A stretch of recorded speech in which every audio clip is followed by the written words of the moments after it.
Europe today is a shining example to the whole world of how to piss in your own drinking water. All over this continent, laws are being passed to stifle free speech, and people are being criminalised for speaking their mind. Later this month in Austria, Elisabeth Sabadich-Wolff goes on trial accused of denigrating religious teachings, a charge straight out of the Inquisition. Her crime, pointing out the passage in the Quran that allows a man to beat his wife. For this, she faces the prospect of 3 years in prison. Welcome to justice, Eurabia style.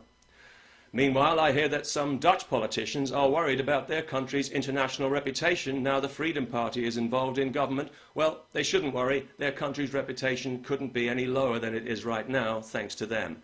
And thanks to a crooked law that allows the country's most popular politician to be dragged into court like a criminal for telling the truth, in front of a panel of clearly biased judges who've since proven incapable of conducting a simple Star Chamber show trial because they don't have the wisdom or self-discipline to keep their partiality to themselves. At the very moment when the eyes of the world were on Dutch justice, the crooked judges of Amsterdam rose to the occasion and gave such a masterclass in wretched incompetence and bias, the trial had to be abandoned. Clearly more concerned with ideology than with justice, they've proven themselves unfit to judge a baby show. One of them even had the nerve to accuse Mr. Wilders of undermining the judiciary, but frankly, they don't need his help when they're doing such a fine job themselves of undermining not just the entire Dutch legal system, but the very foundations of Western civilization. The prosecution don't want to proceed. They say there's no charge to answer, but the judges are pushing ahead anyway with a new trial because they're determined to get this guy. You see, impartial justice was never the purpose of this trial or the one in Austria. The purpose is to silence dissent by example, to show everyone else that they too will be treated as a common criminal if they dare to express a negative opinion about the world's most backward, intolerant and violent religion. This is where we are in Europe today. It's like something out of the old Soviet Union. I'm surprised they haven't tried to incarcerate Mr. Wilders in a mental hospital. Maybe that's yet to come.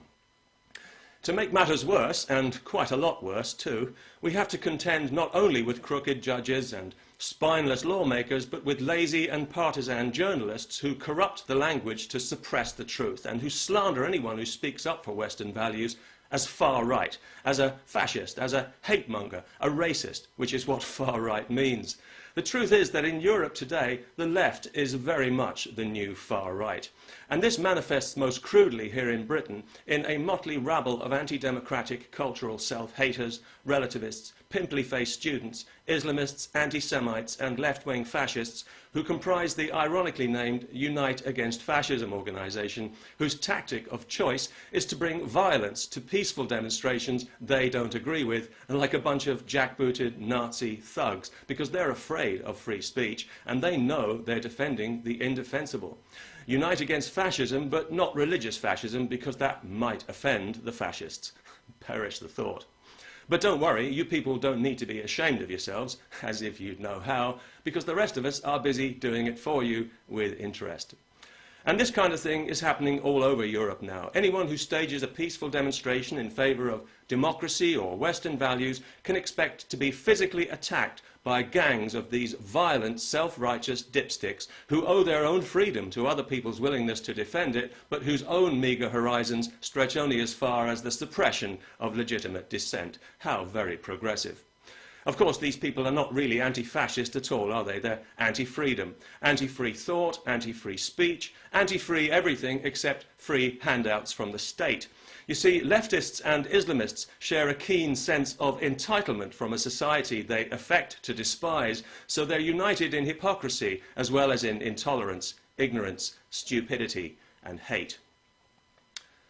Multiculturalism in Europe is dead in the water, as every recent election has shown. Even the politicians are admitting it now. Some people cling to the illusion of it still, the way the Soviets clung to the illusion of communism, but it's over. And these show trials and violent street attacks are symptoms of its death throes. They're the desperate acts of desperate people who've totally lost their way. Criminalising opinion is an open admission that lawmakers have lost control and created a situation they can't handle. But that's what happens when the people are never asked for their opinion, and when they give it, it's ignored. Well, now it can't be ignored, and it won't be ignored. Whatever happens at these two trials, this is just the beginning. The genie is out of the bottle in Europe, and no multicultural diversity fascist is going to put it back. Already, thousands of people are speaking out and making their voices heard in opposition to the relentless Islamization of our society, and soon it's going to be millions. People who've had enough of political correctness, of being told what they're allowed to think and say, of being told to respect a religion that respects absolutely nobody. And they're finding out, as they do speak out, that they're not alone, and that they're not, in fact, fascists and hate-mongers and racists at all, despite what they're told time and again by a cowardly, crooked press. And like many of those people, I oppose Islam for the simple reason that Islam opposes me and everything I believe in. I don't care how Muslims feel about that. I don't care how anyone feels about it, nor should I be required to. In my opinion, Islam's disgusting treatment of women is a crime against humanity, nothing less. It's 1,000% wrong. There's no grey area. It's unconscionable and unforgivable, and it's poisoning the whole world. It's not different or relative. It's backward and uncivilized. There's no excuse for it, and no excuse for defending it. This is what I believe, very strongly indeed. And you may disagree, and you have a right to do so, just as I have a right to say so. And I do insist upon the right to say so as openly, as often, and as loudly as I like. And anyone who chooses to be offended can go ahead and drop dead for all I care, with all due respect, especially over there in the Islamic Republic of Austria. Curbing free speech is like taxing air.